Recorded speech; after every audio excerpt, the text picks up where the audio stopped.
Nós vivemos numa dimensão física e espiritual. Nós somos seres físicos e espirituais, só que na realidade inverte. Nós somos espirituais e físicos. 1 Tessalonicenses diz o quê? Santificai todo o vosso espírito, alma e corpo. O homem foi criado primeiro no espírito, porque Deus é espírito.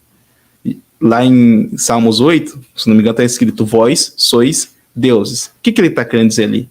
Vós sois espírito. Então Deus primeiro criou o nosso espírito, aonde? Já na eternidade. Quando Deus cria Adão, a palavra Adão no original é ser humano. Ele criou macho e fêmea. E falou o que para eles? Sede fecundo.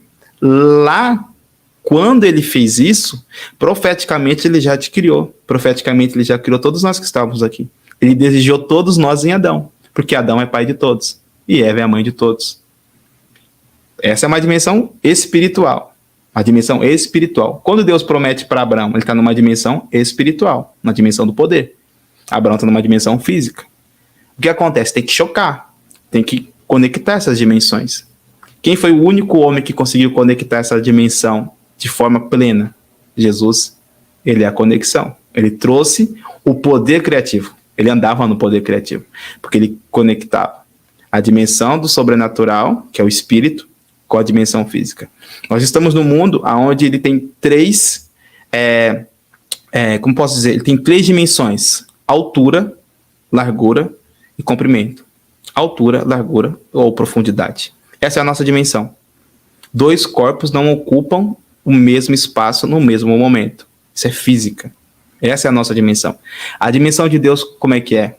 Qual é a dimensão do Espírito? Não tem espaço, não tem tempo e não tem limites. Para que a gente consiga acessar essa dimensão, a gente precisa de uma pessoa dentro de nós e sobre nós, que é o Espírito Santo. Quando você sente o poder de Deus, o que você está sentindo? É a presença forte dele. E quando ele te inspira a falar, você está atraindo o quê? A criação. Deus usou a palavra para quê? Para quê? Para criar. Deus não usou a palavra para nada, não ser para criar. Nós temos essa mesma autoridade. Jesus falou: as coisas que ele fez, nós podemos fazer maior. Só que a gente não sabe como fazer isso. Por quê? Porque quando você estiver debaixo da unção, isso já é um ensino um pouco mais profundo. A unção, ela é tangível, você sente a unção. Você sente a presença de Deus. Na realidade, você não sente a presença de Deus, você sente o poder de Deus. Porque a presença de Deus está em tudo que é lugar. Deus está em todo o globo. Está em todo o cosmos. Por que ele não se manifesta em todo lugar? Porque nem todo lugar tem fome e nem todo lugar levanta altar de santidade e de obediência.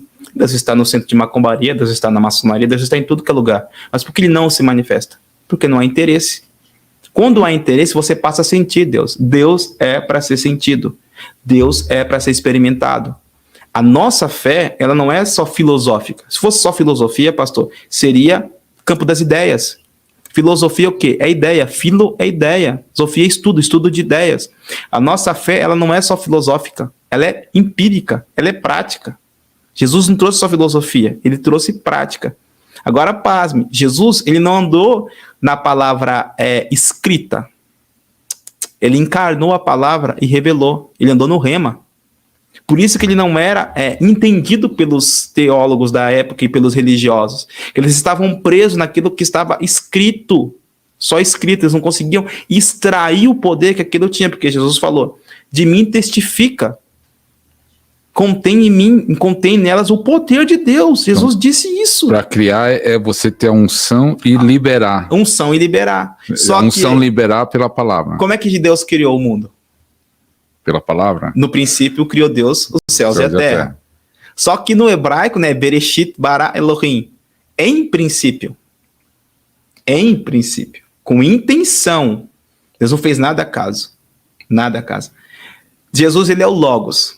O Logos é o pensamento. Seria o pensamento, seria a ideia. O Espírito Santo, ele é o fôlego. Ele é o hálito. Ele é a ação. Deus é o Pai, aquele que fala. Mas só que antes que você fale, você tem que pensar. E quando você fala, você libera seu espírito. Jesus falou: as palavras que eu falo são espírito e vida. Quando ele falava, quem tocava a vida das pessoas? O Espírito Santo. As pessoas estão sendo tocadas agora. Quem está sendo tocado? Não é a minha voz. Não é o meu hálito. É o Espírito Santo.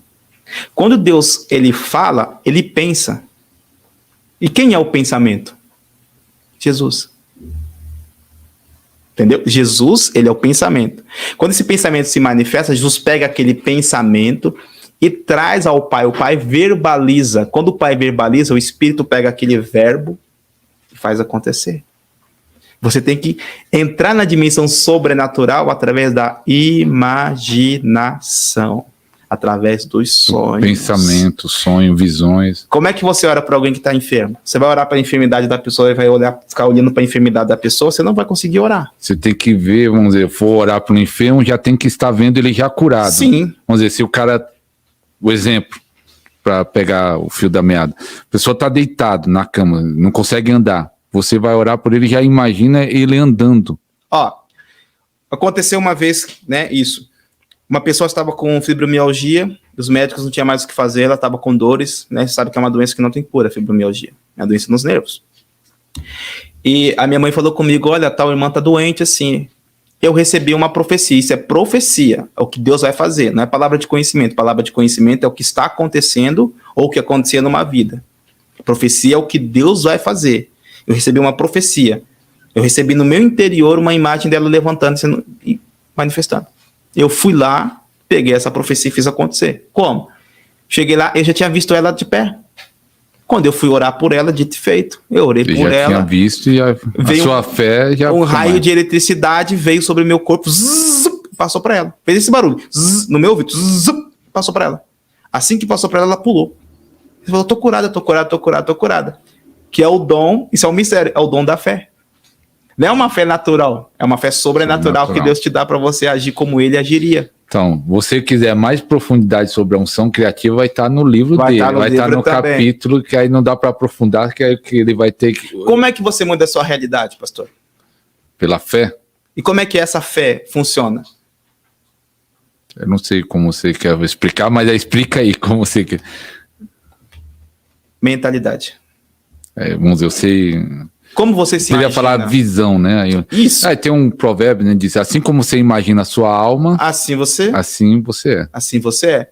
Você pode estar numa situação difícil. Se você se imaginar essa situação difícil, você vai continuar nela. Imaginar que nunca vai sair dessa situação... Você não vai conseguir orar para romper. Você não vai conseguir clamar para romper. Teve um homem na Bíblia que ele teve o nome de Jabes. A mãe dele teve ele com muitas dores. E colocou o nome dele de Jabes. Jabes significaria, né? Meio que maldição. Não me engano, acho que é Jabes. Jabes. O que ele faz? Ele não aceita, ele começa a orar. Não se imaginando naquela situação. Porque pro hebreu, pro judeu, quando ele tem um filho, ele dá um nome, esse nome é um destino. É um destino. Esse nome é uma profecia. Ele falou, não aceita esse destino. O destino dele ia ser sofrimento. Talvez seu pai, sua mãe, eu não sei, falou alguma coisa de você, algum pastor, algum líder, algum chefe, alguém que teve sobre a tua vida falou alguma coisa para você, que pode ter liberado o destino de maldição. Mas se você não se enxergar assim e orar como você se enxerga, você vai sentir o poder de Deus. A presença de Deus falando para você, sai disso aí. Não fica nisso não. Quantas vezes eu estive assim? Talvez o pastor, quantas vezes me sentindo pequeno. E do nada, peraí, não é isso que Deus falou para mim. Essa não é a realidade que Deus falou para mim. O que eu estou vivendo agora é transitório. Porque não é a realidade. Não é a promessa de Deus. Não é a promessa. Então você tem que fechar os seus olhos e ver a promessa e orar. E trazer a existência que não existe pela palavra de Deus. Porque ele chama as coisas que não são como? Pela imaginação. Como que são? O mundo físico está aqui. E o Espírito de Deus pairava sobre a face do abismo. Ele estava o quê? Pairar ali no hebraico é chocar. O que ele estava chocando ali? Esperando uma ordem para criar. Quando você está chocando, você está fazendo o quê?